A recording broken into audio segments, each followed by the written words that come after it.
बिस्मिल्लाहिर्रहमानिर्रहीम। मैं हूं उमर हयात खान और आप देख रहे हैं मेरा ऑफिशियल यूट्यूब चैनल। आज के इस वीलॉग में कुछ अहम बातें करेंगे, लेकिन सबसे पहले आपको बताएं कि आज 24 जनवरी 2026 है, शाबानुल मुअज़्ज़म की आज 4 तारीख है।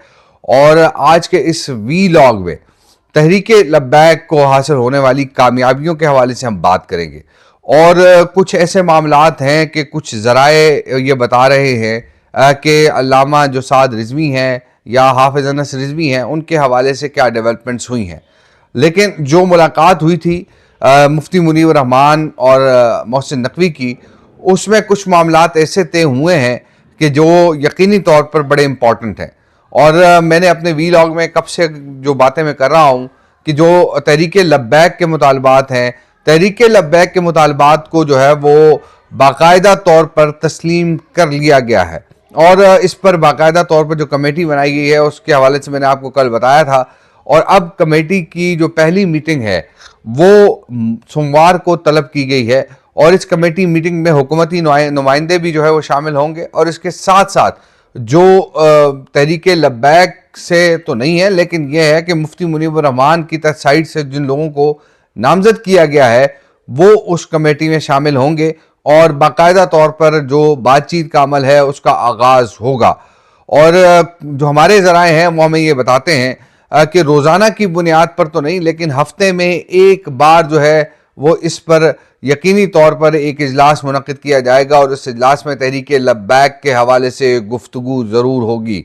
और लेकिन जो हमारी इत्तलाआत हैं उन इत्तलाआत के मुताबिक मुफ्ती मुनीर रहमान और मोहसिन नकवी की जो मीटिंग थी, जो इजलास था, जो मुलाकात थी, उसमें वन पॉइंट एजेंडा ही यही था कि तहरीके लब्बैक के जो लोग हैं, जो जेलों में कैद हैं, जो रहनुमा जेलों में कैद हैं, उनकी रिहाई और मस्जिद रहमतुल आलमीन जो कि तहरीके लब्बैक का मरकज़ है उसको डी सील करने के हवाले से पेशरफ सामने आई है।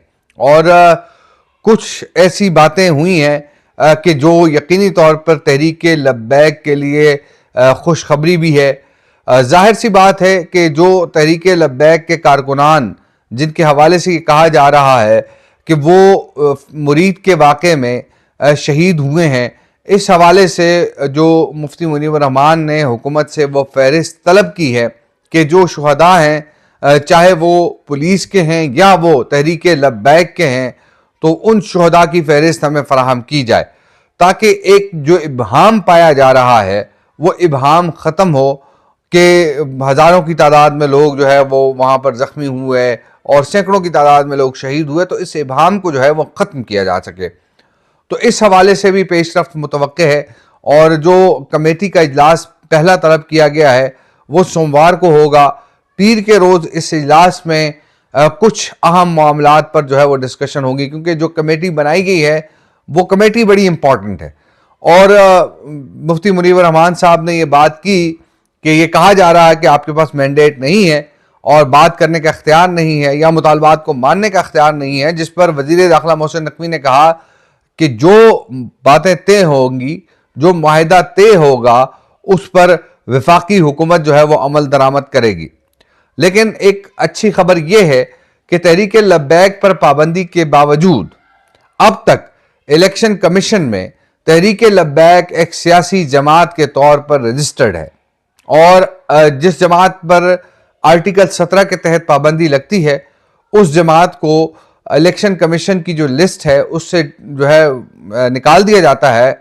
लेकिन तहरीके लब्बैक के लिए ये खुशखबरी है कि जो तहरीके लब्बैक है वो अभी तक इलेक्शन कमीशन की जो सियासी और मजहबी जमातों की फहरिस्त है उसमें एक सियासी जमात के तौर पर रजिस्टर्ड है।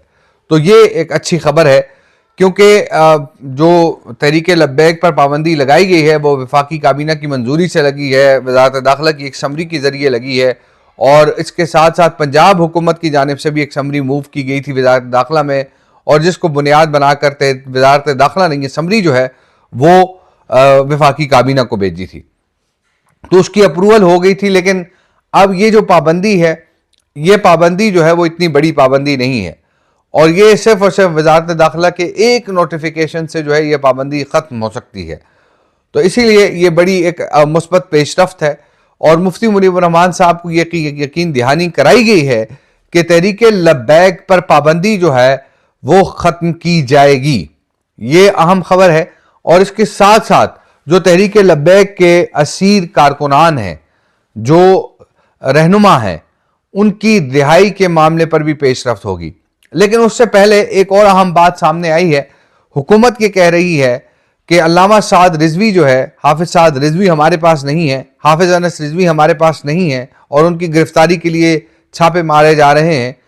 और जो मजमूई तौर पर मेरे पास जो मुकदमात की तफसील है हाफिज साद रिजवी और हाफिज अनस रिजवी पर, वो तकरीबन 55 ये मुकदमात दर्ज हैं, जिसमें से 44 जो हैं वो शेखुपुरा में दर्ज है और 11 मुकदमात जो हैं वो लाहौर में दर्ज हैं। तो ये मुकदमात की तफसील है। और हुकूमत ये कह रही कि पहले इन मुकदमात में इन दोनों भाइयों को जो है वो गिरफ्तार किया जाएगा और उसके बाद इस पर जो है वो पेशरफ्त होगी कि क्या हो सकता है, क्या नहीं हो सकता। लेकिन मुफ्ती मुनीवर रहमान साहब ने एक बात जो है वो हुकूमत को बता दी है कि जब तक गिरफ्तार रहनुमा और कारकुनान रिहा नहीं होंगे, मस्जिद रहमतुल आलमीन जो है वो डीसील नहीं होगी, उस वक्त तक जो है वो मामलात या मुज़ाकरात आगे नहीं बढ़ सकते। तो ये यकीनी तौर पर और हुकूमत की जानिब से जो यकीन दहानियाँ हैं वो कराई गई हैं मुफ्ती मुनीवर रहमान साहब को। और मुफ्ती मुनीवर रहमान साहब जो है इस मामले पर काफ़ी उन्होंने जो तहरीक लब्बैक के मुतालबात हैं उस पर काफ़ी ज़ोर दिया।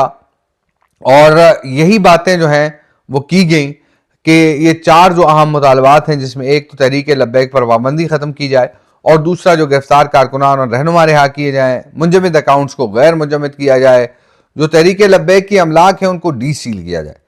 तो ये वो मुतालबात हैं जो मुफ्ती मुनीवर रहमान साहब और उनके वफ़द ने मोहसिन नकवी और जो वज़ीर ममलिकत बराए दाखिला हैं तलाल चौधरी, उनके सामने रखे हैं।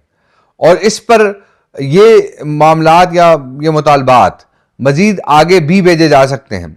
और मैंने ये कहा था कि वज़ीर आज़म की मुलाकात भी मुतवक्के है। तो वज़ीर आज़म की मुलाकात जो है वो आइंदा हफ्ते मुफ्ती मुनीवर रहमान साहब के साथ होगी, और उसमें भी ये मामलात, और वज़ीर दाखिला भी मौजूद होंगे, वज़ीर ममलिकत बराए दाखिला भी इस मुलाकात में मौजूद होंगे। तो इस पर बेहतरीन एक मुस्बत पेशरफ्त का इम्कान है। और ये कभी इम्कान जाहिर किया जा रहा है कि रमज़ान से पहले कुछ मामलात जो हैं वो तय हो जाएंगे, और ये अहम मामलात हैं, मुज़ाकरात के ज़रिए हल होंगे। लेकिन कुछ हुकूमती मुतालबात भी हैं। हुकूमती मुतालबात ये हैं कि तहरीक लब्बैक आइंदा किसी भी किस्म का जो है वो मार्च नहीं करेगी, और इस हवाले से बाकायदा तौर पर यह मुतालबा सामने रखा गया है। और जब भी कोई एहतजाज होगा तो एहतजाज का हक, क्योंकि आईन फराहम करता है, तो एहतजाज होगा तो उस एहतजाज में तहरीक लब्बैक दीगर जो जमातें हैं उनकी तरह सिर्फ जलसा कर सकेगी। ये एक अहम मुतालबा है हुकूमत की जानिब से। और हुकूमत जो है वो मज़ीद मुतालबात भी सामने रख रही है, और उसमें सबसे पहले यह है कि वो जो लोग मुकदमात में मतलूब हैं और इस वक्त मफरूर हैं, वो अपनी गिरफ्तारियां जो हैं वो फिल फौर दें, ताकि जो मुकदमात दर्ज हैं उनमें उनको गिरफ्तार करके उनको अदालत में पेश किया जाए, और फिर अदालत जो है वो इस बात का फैसला करे कि ये लोग जो हैं वो मुजरिम हैं या नहीं हैं। और अदालतों से अगर वो मुजरिम नहीं है तो उनको रिहाई मिल सकती है, उनको बरी किया जा सकता है। एक ये मुतालबा हुकूमत की जानिब से सामने आया है। और दूसरा अहम मुतालबा ये है कि किसी भी ऐसे मामले पर एहतजाज नहीं होगा कि जिससे मामलात मजीद बिगड़ सकते हों। लेकिन इस पर थोड़ी बहुत अब जो कमेटी बनी है उस कमेटी में बातचीत होगी। जाहिर सी बात है कि हुकूमत जो है वो पाकिस्तान तहरीक इंसाफ को एहतजाजी मुजाहरे की इजाज़त नहीं दे रही। अडियाला जेल के बाहर हम देखते हैं कि काफ़ी तादाद में लोग आते हैं और उनको वहाँ पर वो धरना देने की कोशिश करते हैं, उनको धरना देने से रोक दिया जाता है। तो इसीलिए अब ये फैसला किया गया है, और बड़े आला सतह पर यह फैसला किया गया है कि किसी भी सियासी या मजहबी जमात को एहतजाजी धरना या एहतजाजी मार्च नहीं करने दिया जाएगा। और यही वजह थी जब सुहेल आफरीदी वज़ीर आला खैबर पख्तूनख्वा लाहौर गए तो लाहौर में उनकी जो एक्टिविटीज़ थी उनको महदूद किया गया। और फिर जब कराची गए तो उनको एक जगह जलसे की इजाज़त दी गई, लेकिन जो उनके साथ मामलात किए गए उस पर उन्होंने एक वीडियो बयान जारी किया और उन्होंने कहा कि मैं एक सूबे का वज़ीर आला हूं और मेरे साथ सिंध हुकूमत का ये रवैया है। और इससे पहले उन्होंने पंजाब हुकूमत के रवैये के हवाले से भी बात की थी। लेकिन अब ये हुकूमत ने बड़े पैमाने पर यानी आला सतह एक इजलास में ये बातें तय की हैं कि आइंदा किसी भी सियासी मजहबी जमात को जो है वो मार्च की या धरनों की इजाज़त नहीं दी जाएगी, और कोई इस तरह का एक्ट करेगा तो उससे निपटा जाएगा हुकूमती जो हुकूमत को हासिल इख्तियारात हैं उसके तहत। तो ये कुछ ऐसी बातें हैं जो की जा रही हैं। अब कल से एक और खबर सरगर्म है हाफिज अनस रिजवी की गिरफ्तारी के हवाले से कि हाफिज अनस रिजवी को डेरा गाजी खान से गिरफ्तार किया गया है। तो मेरे ज़राए अब तक इस बात की तस्दीक नहीं कर रहे कि उनकी गिरफ्तारी हुई है या नहीं हुई, लेकिन जो इम्कान यह जाहिर किया जा रहा है कि जो 55 मुकदमात हैं, इन मुकदमात में हाफिज साद रिजवी और हाफिज अनस रिजवी की गिरफ्तारी मुमकिन हो सकती है। और जैसा कि सरवर शाह सैफी साहब ने एक जारी बयान में ये खदशा जाहिर किया था कि वो एजेंसियों की तहवील में है, तो अगर वो एजेंसियों की तहवील में है तो वो फिर उनको लाकर उनकी गिरफ्तारी डाली जा सकती है, और फिर वो जो एक प्रोसेस है अदालत का उसके तहत अदालतों में पेशी हो सकती है और फिर अदालतों से रिलीफ जो है वो मिलने का इम्कान है। तो ये पॉसिबिलिटीज़ हैं।